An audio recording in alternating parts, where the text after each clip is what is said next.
In the spring of 1943, across the vast and scarred landscape of the Eastern Front, a machine emerged that would come to embody both the breathtaking capability and the fatal hubris of German military engineering. It was a beast of steel and fire, weighing 65 tons, mounting the most powerful anti-tank gun in the world, and carrying armor thick enough to laugh at most enemy shells. The soldiers who faced it called it invincible. The men who crewed it knew better.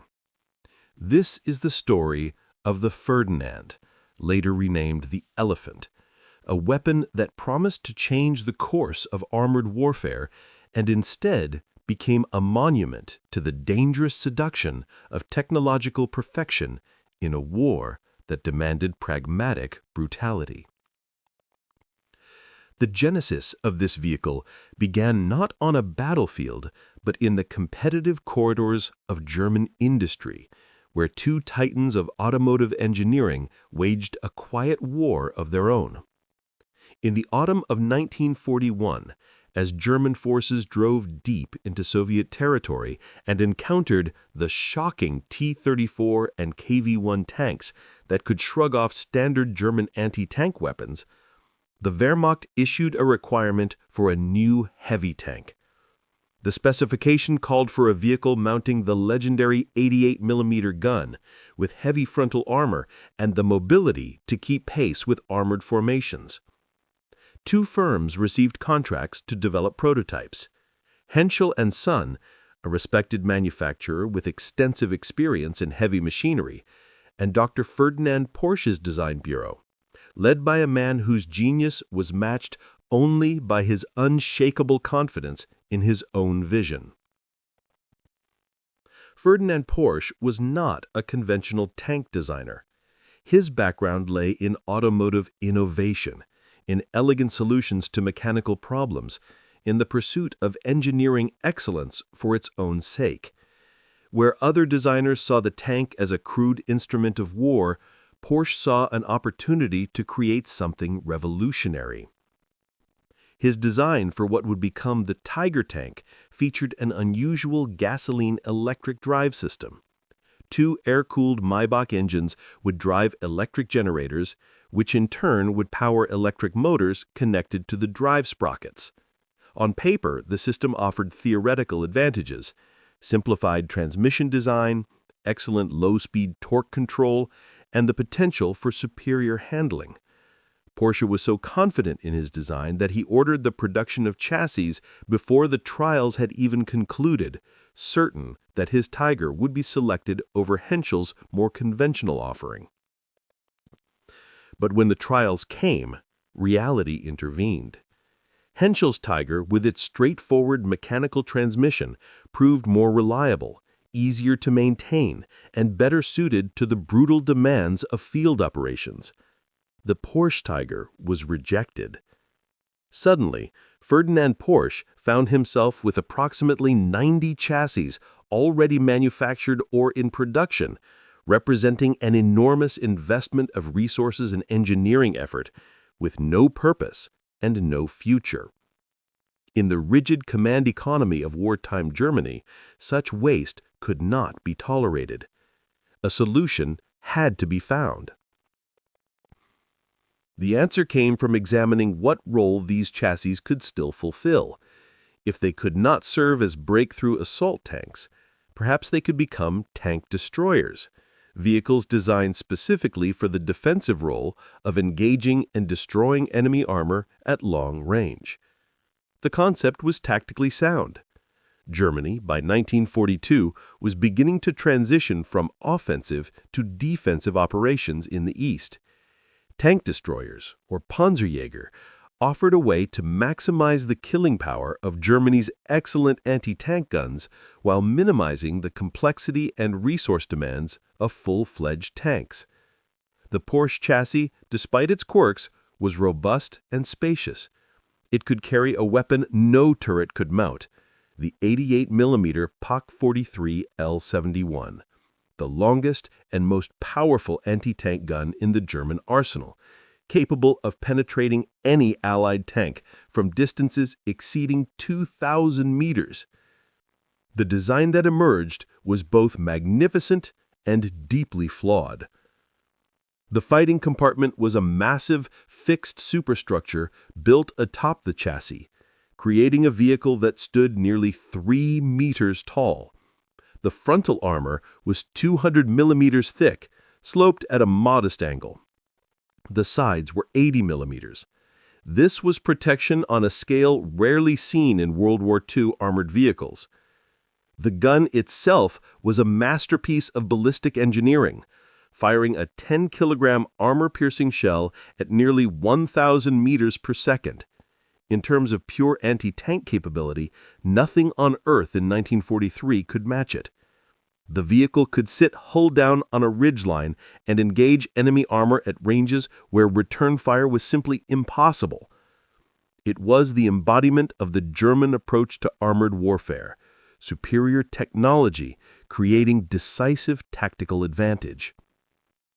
But the design carried within it the seeds of catastrophe. The most obvious flaw was the absence of a rotating turret. The gun could traverse only a few degrees left or right. To engage targets outside this narrow arc, the entire 65-ton vehicle had to turn, exposing its thinner side armor and wasting precious seconds. More critically, the initial design carried no secondary armament whatsoever. No machine gun protected the crew from infantry assault. No coaxial weapon could sweep approaching trenches. In the doctrine of pre-war tank design, this might have seemed acceptable. Tank destroyers were supposed to fight from the second line, behind screening infantry, engaging enemy armor in carefully prepared defensive positions. But the Eastern Front was not a place where doctrinal assumptions survived contact with reality. The other fundamental problem was mechanical. The gasoline-electric drive system that Porsche had championed was complex, temperamental, and poorly suited to the conditions of the Russian steppe. The twin Maybach HL-120 TRM engines generated heat that was difficult to dissipate. The electric generators and drive motors required careful maintenance and were vulnerable to the fine dust that penetrated everything on the Eastern Front. The vehicle consumed fuel at a prodigious rate. Worst of all, the system was unfamiliar to Wehrmacht maintenance personnel trained on conventional transmissions. When a Ferdinand broke down, which happened with disturbing frequency, repairs required specialized knowledge and spare parts that were often simply unavailable at the front. Mobility, the quality that allows armored vehicles to survive by choosing when and where to fight, was compromised from the beginning. 90 of these vehicles were constructed between January and May of 1943. They were designated Panzerjäger Tiger P, but quickly became known simply as Ferdinands, after their progenitor. They were organized into 2 heavy tank destroyer battalions, Schwere Panzerjäger Abteilung 653 and Schwere Panzerjäger Abteilung 654. These units were among the most powerful armored formations Germany would field. Each battalion had 45 Ferdinands divided into 3 companies. The vehicles were painted in dark yellow, the standard German armor color of the period, and many were covered with Zimmerit, a paste applied to prevent magnetic mines from adhering to the hull. The crews were hand-picked, experienced men who had survived the crucible of the Eastern Front. They trained intensively through May and June, learning the peculiarities of their new vehicles, the timing required to traverse the hull, the patience needed to let that extraordinary gun do its work. And then, in early July, they learned where they would prove themselves. The orders came down for Operation Citadel, the German summer offensive of 1943, aimed at the massive Soviet salient bulging westward around the city of Kursk. It would be the largest armored battle in history, a clash of nearly 3 million men, 10,000 tanks and assault guns, and the full weight of German military ambition against Soviet determination to hold at any cost. The Ferdinands would attack as part of the Northern Pincer under Army Group Center, driving south through deeply prepared Soviet defenses toward a link-up with forces attacking from the south. Intelligence suggested the Soviets had fortified the salient with multiple defensive belts, anti-tank ditches, minefields of unprecedented density, and armor reserves positioned for counterattack. The German plan relied on overwhelming local superiority, on the ability of new weapons like the Ferdinand and the Panther tank to smash through these defenses before Soviet numbers could tell. The crews of the Ferdinand battalions understood they were being asked to do something extraordinary. The vehicles were to serve as breakthrough weapons, leading the attack, using their invincible frontal armor and devastating guns to carve lanes through enemy strongpoints. Infantry would follow, clearing positions. Conventional panzers would exploit the breaches. It was a role the Ferdinand had not been designed for, but in the desperate arithmetic of German planning in mid-1943, every available asset had to be committed. There was a curious mixture of confidence and unease in the final days before the attack. The men knew their gun could destroy any tank the Soviets possessed. They knew their armor could withstand anything but a direct hit from the heaviest guns. But they also knew they would be advancing without machine guns, through terrain the Soviets had spent months preparing, against an enemy who had learned bitter lessons in how to stop German armor. July 5, 1943, dawned gray and humid across the rolling terrain north of Kursk. At 4 in the morning, 3,000 German guns opened fire, the largest artillery barrage Germany would deliver on the Eastern Front since the opening of Barbarossa 2 years earlier. The ground shook. The sky filled with the shriek of shells and the red flash of impacts across the Soviet lines. The barrage continued for over an hour, methodically working through planned targets, command posts, artillery positions, observation points, communication nodes. Then, as the sun climbed and the light strengthened, the armor began to roll forward. The Ferdinands moved in company groups, their massive forms grinding across the steppe, engines roaring, tracks chewing the earth. They advanced through fields of sunflowers already beaten flat by the pre-assault bombardment, past burning villages and cratered roads. The first Soviet positions appeared through the smoke, long trenches dug into reverse slopes, camouflaged gun pits, the telltale street lines of anti-tank ditches. Soviet artillery began to fall, first ranging shots, then concentrated barrages. High explosive shells burst in the air and against the ground, spraying shrapnel that rattled harmlessly off Ferdinand armor. The crews buttoned up, closing hatches, peering through periscopes at a world reduced to narrow slices of smoke and earth and the shapes of other vehicles laboring forward. Then came the first anti-tank fire. Soviet 76mm divisional guns, dug in and camouflaged, opened up at ranges of under 1,000 meters. Armor-piercing shells streaked across the battlefield and struck Ferdinand hulls with sharp, ringing impacts. The rounds sparked and ricocheted, defeated by that massive frontal plate. Inside the fighting compartments, crews felt the hits as distant shocks, reassuring proof of their vehicle's protection. Gunners acquired targets, the long 88mm barrels elevated slightly, and then the Ferdinand spoke. The Pak-43 produced a concussion that seemed to compress the air itself, a flat, brutal crack that echoed across kilometers. Through the smoke and dust, loaders could see the results. Soviet guns simply disintegrating under the impact of 10-kilogram shells, their crews obliterated, entire positions reduced to twisted metal and scorched earth. For the first hours of the battle, the Ferdinands performed exactly as designed. They stood off from Soviet strongpoints and systematically destroyed them. Enemy infantry watching from trenches saw vehicles that seemed immune to harm, that shrugged off anti-tank rounds and replied with annihilating accuracy. The psychological effect was immense. Soviet doctrine called for infantry to hold positions until armor support could arrive, but holding against Ferdinands required a courage bordering on suicide. Some positions broke and fled. Others fought with desperate determination, firing everything they had, and died at their guns without achieving anything more than noise. But as the Ferdinands pushed deeper into the Soviet defensive system, the nature of the battle changed. The terrain became more broken, cut by ravines and small streams, scattered with the rubble of destroyed farm buildings. The neat doctrinal formations of the attack began to fragment. Ferdinands found themselves separated from their supporting infantry, moving through terrain the Soviets had spent weeks lacing with obstacles. And then came the catastrophic vulnerability of the design. Soviet infantry, often bypassed in the initial assault, emerged from concealed positions and crept forward through the smoke and confusion. They carried satchel charges, Molotov cocktails, magnetic mines, any improvised weapon that could damage an armored vehicle at close range. They moved with the fatalistic courage of men who knew their chances of survival were negligible but understood their duty. And they discovered that the Ferdinand, for all its terrifying power, was blind and helpless at close quarters. With no machine gun to sweep the hull, with vision ports that offered only narrow fields of view, with a crew focused on engaging distant targets, the Ferdinand could not defend itself against infantry assault.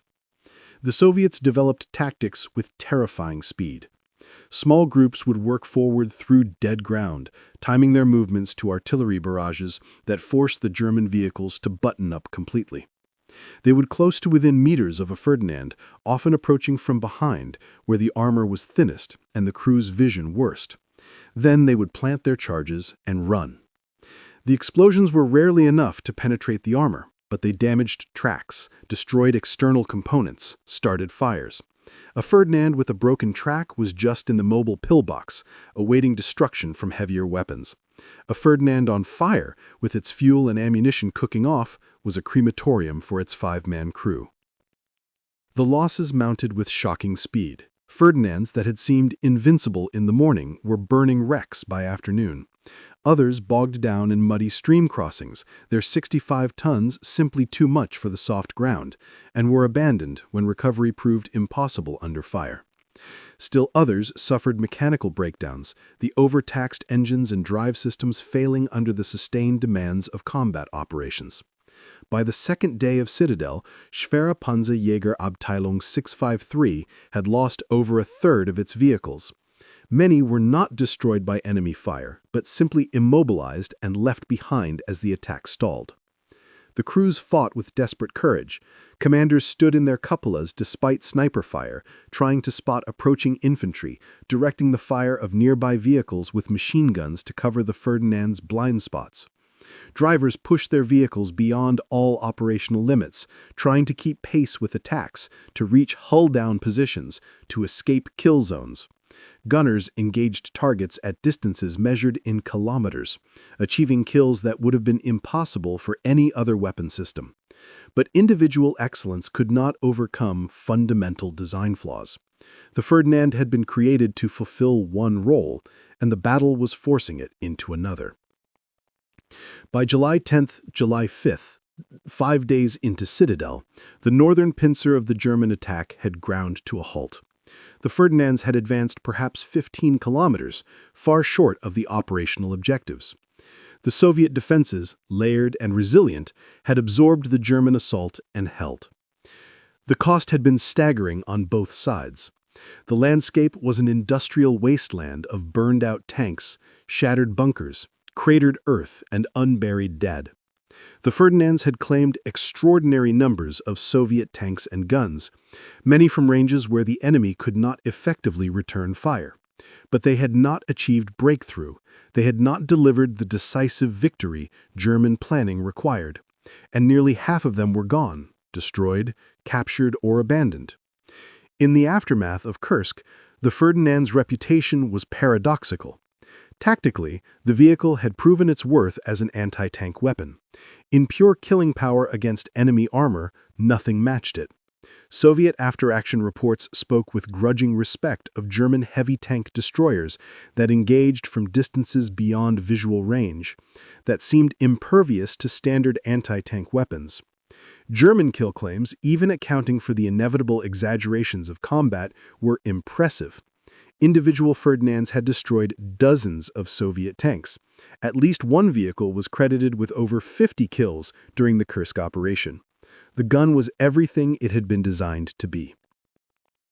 But strategically and operationally, the Ferdinand was a failure. The combination of mechanical unreliability, tactical inflexibility, and vulnerability to infantry meant that it consumed resources far out of proportion to its battlefield contribution. Each Ferdinand represented thousands of man-hours of skilled labor, scarce materials including copper for the electrical systems, and fuel allocations that could have supported multiple conventional panzers. The specialized nature of the vehicle meant that repairs required parts and expertise that were rarely available at the front. Battalions found themselves with more inoperative vehicles than functioning ones sitting in maintenance areas while critical battles raged nearby. The German command was not blind to these problems. In the months following Kursk, orders came down to modify the surviving Ferdinands. A ball-mounted machine gun was added to the hull front, giving the crew at least some defense against infantry. Additional armor was welded to vulnerable points. A commander's cupola from the Sturmgeschütz assault gun was installed, improving visibility. The vehicle was officially renamed the Elefant, perhaps in an attempt to distance it from the Kursk debacle, perhaps simply reflecting the modifications that had transformed it into something different from the original Ferdinand design. But the fundamental problems remained unsolved, because they were inherent to the concept. The gasoline-electric drive system was still complex and maintenance-intensive. The lack of a turret still meant inflexibility in combat. The sheer weight still made the vehicle difficult to transport and prone to bogging down in soft terrain. The Elefant remained what it had always been, a vehicle of extraordinary capability in very specific circumstances and crippling limitations everywhere else. The modified Elephants saw service primarily on the Eastern Front through late 1943 and into 1944, employed in a more appropriate role as defensive anti-tank weapons. Positioned in prepared positions with infantry support, operating from hull-down positions with clear fields of fire, the Elefant could be devastatingly effective. Its gun could dominate entire sectors of front, denying avenues of approach to Soviet armor. There are accounts from this period of single Elephants holding key crossroads or bridges against overwhelming odds, their crews firing methodically, reloading and firing again until ammunition ran low, or relief arrived, or the vehicle finally succumbed to some mechanical failure. But the strategic situation was deteriorating. The Eastern Front was contracting. German forces were being pushed steadily westward. The careful positioning and logistical support that the Elefant required became increasingly difficult to provide. Units found themselves retreating faster than they could recover disabled vehicles. Elephants were blown in place to prevent capture, their massive hulks left as monuments to a kind of warfare that was becoming impossible to sustain. In mid-1944, a curious footnote to the Elefant service occurred. A number of the surviving vehicles were withdrawn from the east and sent to Italy, where German forces were fighting a grinding defensive campaign against the Allied advance up the peninsula. The decision reflected the desperate shortage of heavy anti-tank weapons and the hope that the Elefant might be more effective in the relatively close terrain of the Italian mountains than on the open steppe. Schwere Panzerjäger-Abteilung 653, reduced to perhaps 24 operational vehicles, was moved by rail to northern Italy in the spring of 1944. The Italian campaign proved to be the Elefant's most appropriate employment. The mountainous terrain, the narrow roads, the prevalence of choke points and prepared positions all favored a weapon system that excelled in static defense. Allied forces advancing through Italy relied heavily on armor to support infantry assaults, and the valleys and ridgelines gave Elefant crews ideal firing positions. The vehicle's weaknesses were less critical here. The close terrain meant engagements happened at shorter ranges, where Allied tanks could at least theoretically fight back, but also meant that German infantry could more easily provide close protection against Allied infantry assaults. There are accounts from this period that capture the strange, almost anachronistic quality of the Elefant in combat. Allied tank crews describe approaching what seemed to be a well-chosen position only to be engaged by a gun of shocking power from a vehicle they could barely see. Shermans and Cromwells, the workhorses of the Allied armored forces, were simply outmatched. Their 75mm guns could not penetrate Elefant armor except at suicidally close ranges, and even then only with perfect shot placement. Their own armor could not stop the POC-43. Battles became exercises in tactical patience, with Allied forces trying to spot the Elefant, call in artillery or air support, and maneuver around the position while German crews held their fire, waiting for the perfect shot, making each round count. But the outcome was never in doubt. By late 1944, German forces in Italy were increasingly isolated, undersupplied, and outnumbered. The Allies had air superiority. Artillery support that the Elephants desperately needed was often unavailable. Fuel shortages became critical. There are reports of Elephants being towed into position by captured Allied tractors because they lacked the fuel to drive. As positions were overrun, the vehicles were destroyed by their crews or captured. By early 1945, only a handful remained operational. The story of the Elephant might have ended there, a footnote in the history of German armor, were it not for what the vehicle represented. In the years since the war, historians and military analysts have returned again and again to the Elephant as a case study in the dangers of a particular kind of military thinking. It embodies the tension between technological excellence and operational practicality, between the engineer's desire for the perfect solution and the soldier's need for something that simply works under the worst possible conditions. Ferdinand Porsche designed a vehicle that, in its intended role and under ideal conditions, was perhaps the finest anti-tank weapon of the Second World War. The combination of armor, gun, and mobility, at least on paper, was extraordinary. But war is not fought under ideal conditions. War is mud and mechanical breakdowns, infantry assaults and fuel shortages, retreats and roadside repairs under artillery fire. The Elephant was not designed for that war. It was designed for a war that existed in staff papers and engineering specifications, where vehicles operated at peak efficiency, where logistics functioned perfectly, where tactical situations unfolded according to doctrine. The crews who fought in the Elephant understood this better than anyone. They lived with the vehicle's contradictions every day. They experienced the awe-inspiring moment when that magnificent gun fired and an enemy tank simply ceased to exist 2 kilometers away.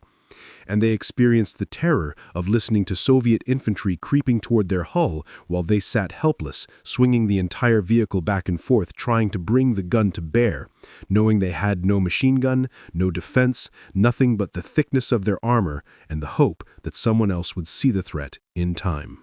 There is a particular kind of tragedy in the Elephant's story. It was not a failure of engineering competence.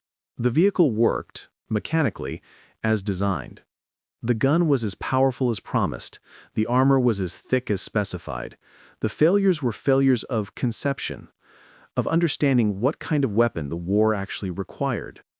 Germany in 1943 needed reliable, easily maintained, mass-producible vehicles that could be operated by minimally trained crews and repaired with basic tools in field conditions.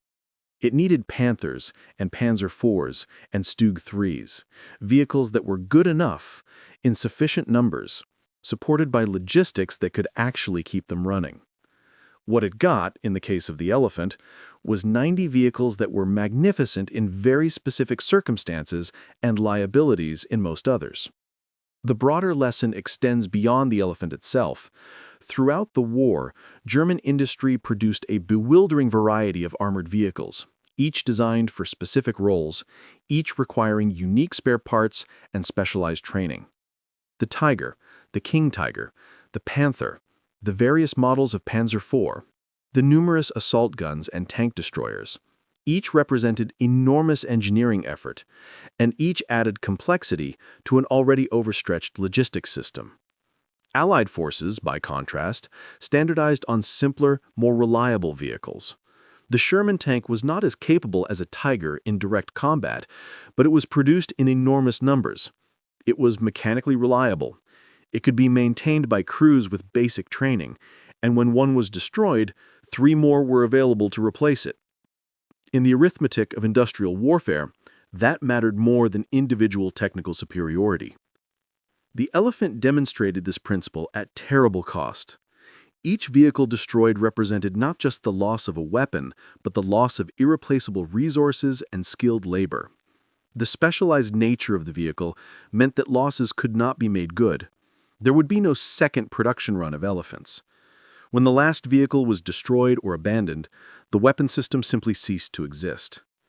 For the crews, this created a peculiar psychological burden. They knew they were operating equipment that could not be replaced.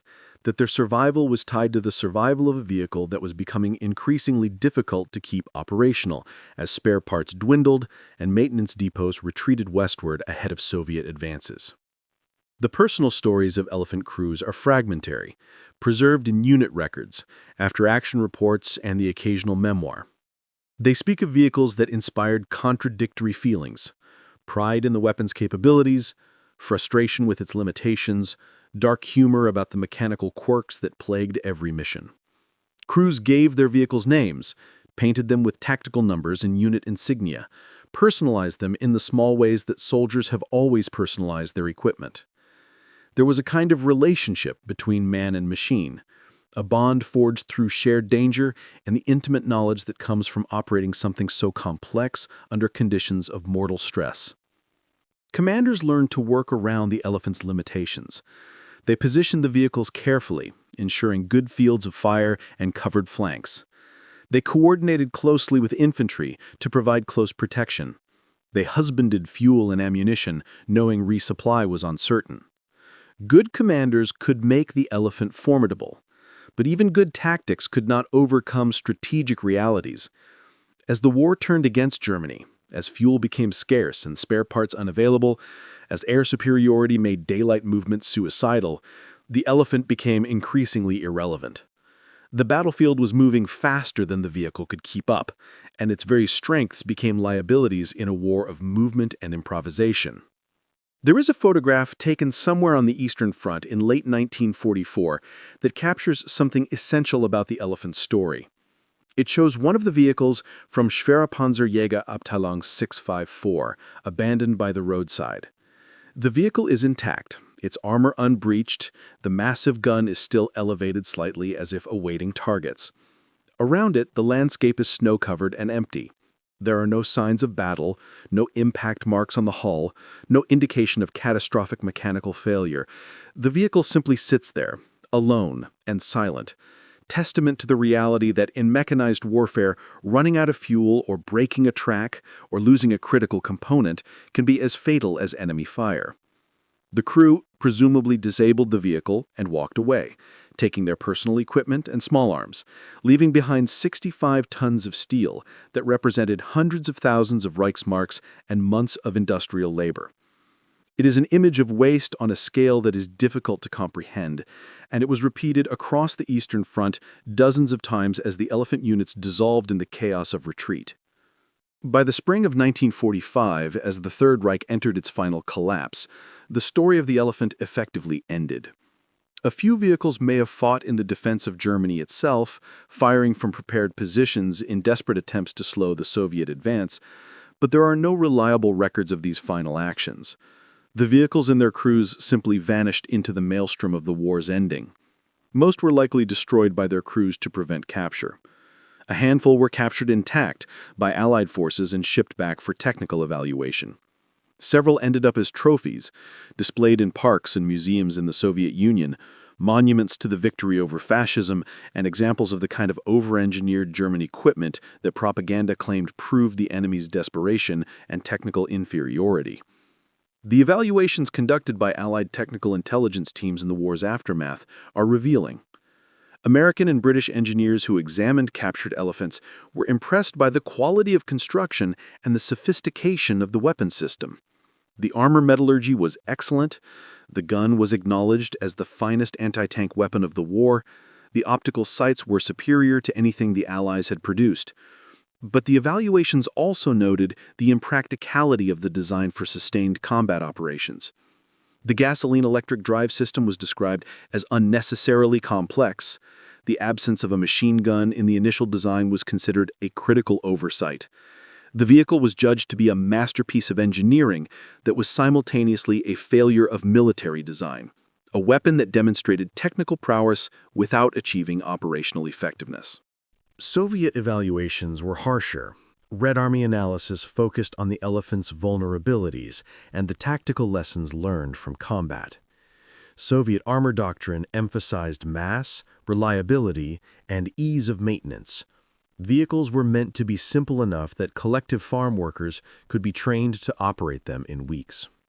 The Elefant represented everything Soviet doctrine rejected: complexity for its own sake, specialization at the cost of flexibility, individual technical superiority instead of numerical advantage. That Soviet forces had destroyed or captured dozens of these supposedly invincible vehicles became proof that correct tactical doctrine could overcome technical inferiority. In the decades since the war, the Elefant has occupied a peculiar place in military history and popular memory. Among armor enthusiasts, it remains one of the most distinctive vehicles of the Second World War, instantly recognizable by its massive superstructure and long gun. Model companies have produced countless kits. Video games feature it as an ultra-heavy tank destroyer, often exaggerating its armor and firepower while downplaying its weaknesses. Historical reenactment groups painstakingly reconstruct the details of unit markings and camouflage schemes. There is a fascination with the vehicle that goes beyond its actual historical significance, a fascination rooted perhaps in its sheer extremity, the way it pushed the concept of armored fighting vehicle to logical extremes. But among serious military historians and defense analysts, the Elefant serves a different function. It appears in case studies about procurement decisions and the importance of logistics in modern warfare. It is cited in discussions about the dangers of requirements creep and gold plating in weapon system development. It features in analyses of the German military-industrial complex and the way competing firms and competing visions can produce weapons that serve political or corporate interests more than battlefield needs. The Elefant has become a cautionary tale, a reminder that superior technology does not automatically translate to battlefield success. There is a deeper lesson embedded in the Elefant story, one that resonates beyond military history into broader questions about technology, ambition, and the human tendency to solve problems by adding complexity. Ferdinand Porsche was not wrong to believe that the gasoline-electric drive system offered theoretical advantages. He was not wrong to design armor thick enough to defeat enemy fire. He was not wrong to mount the most powerful gun available. Each decision, in isolation, made sense. But the aggregate effect of all these decisions was a vehicle that was brilliant in concept and deeply flawed in execution, that promised to dominate the battlefield and instead became a burden on the forces that operated it. This pattern repeats throughout history, in military programs and beyond. The pursuit of the perfect solution, the belief that technical excellence can overcome operational limitations, the conviction that complexity can be managed through superior training and logistics, all of these are seductive ideas. They appeal to our desire for elegance, for solutions that are not merely adequate, but optimal.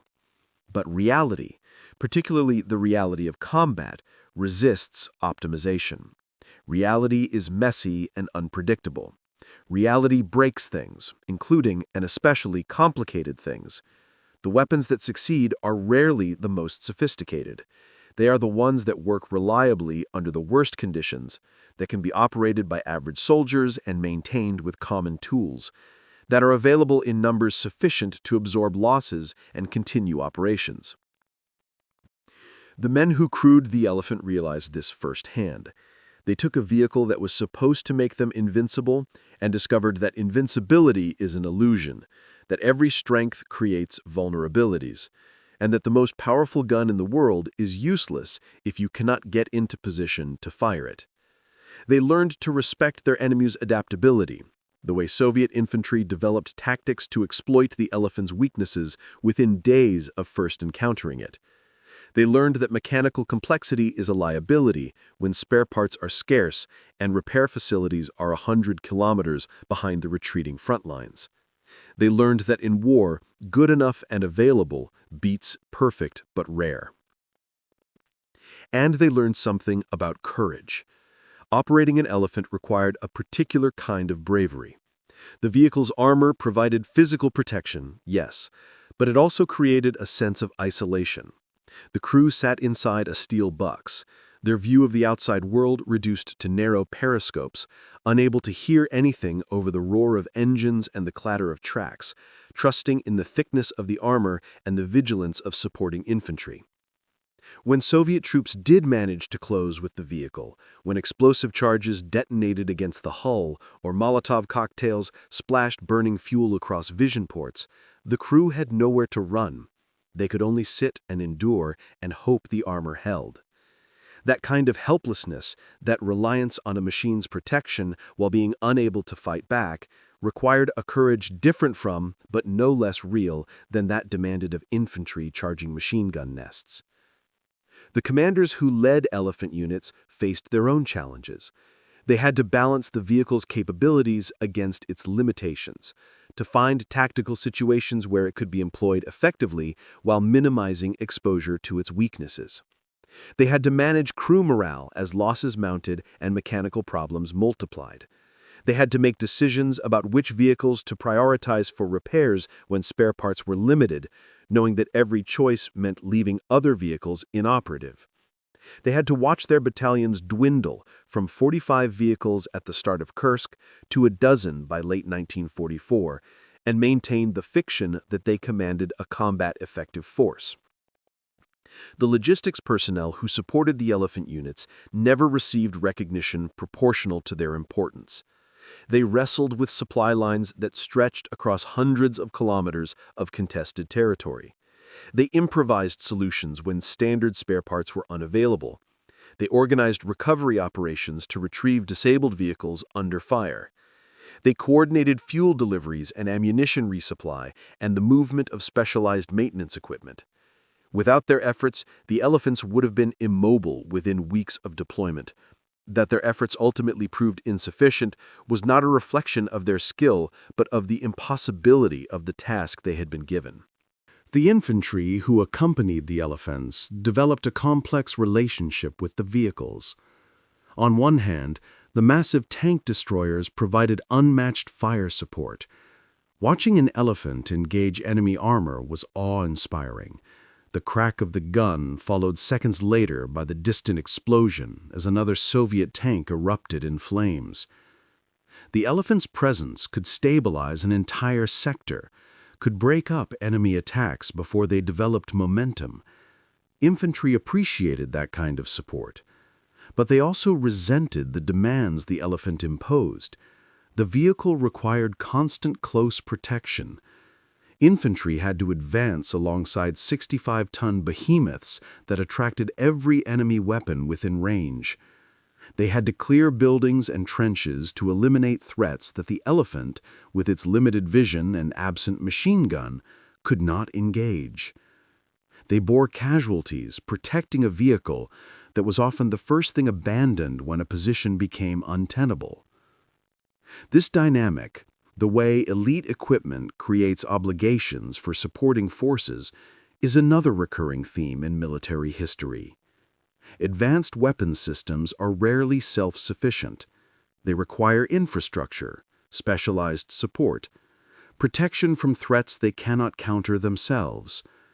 The cost of operating these systems includes not just the direct resource investment, but the indirect costs imposed on other units.